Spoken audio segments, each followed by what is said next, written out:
બહેરામપુરા વોર્ડમાં આવેલી ચેપી રોગ હોસ્પિટલને જમાલપુર ખાડિયાના ધારાસભ્ય ઇમરાન યુસુફભાઈ ખેડાવાલાની ધારદાર રજૂઆતથી છોટી વાડીલાલ તરીકેનું બેડું મળતા હિન્દુ અને મુસ્લિમ મતદારોએ તેમનો આભાર વ્યક્ત કર્યો છે.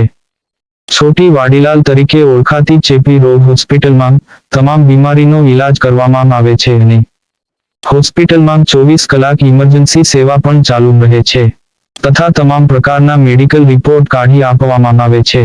ચેપી રોગ હોસ્પિટલને 3 ઓપરેશન થિયેટર સાથે 35 બેડથી સજ્જ કરવામાં આવી છે. અત્રે યાદ રહે કે જમાલપુર ખાડિયાના ધારાસભ્ય ઇમરાન યુસુફભાઈ ખેડાવાલાને રાજકારણમાં આવવાની પ્રેરણા લાલભાઈ કુંદીવાલા પાસેથી મળી હતી.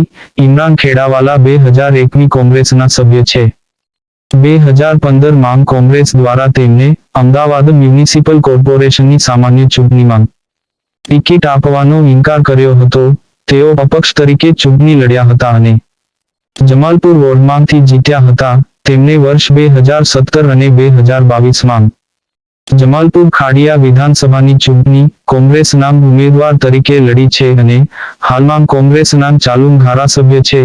રાજસ્થાનના પાલીમાં મૂળ ધરાવતા ખેડાવાલાના વડવાઓ અમદાવાદને પોતાનું ઘર બનાવતા પહેલા ખેડા જિલ્લામાં સ્થાયી થયા હતા. તેમણે રાયખડની નવજીવન હાઈસ્કૂલમાં ધોરણ 10 સુધી અભ્યાસ કર્યો છે. ઇમરાન ખેડાવાલા ધારાસભ્ય હોવા છતાં આજે પણ જમાલપુરના ખાંડની શેરી ખાતે ભાઈ અને ભાભી સાથે ભાડાના મકાનમાં રહે છે.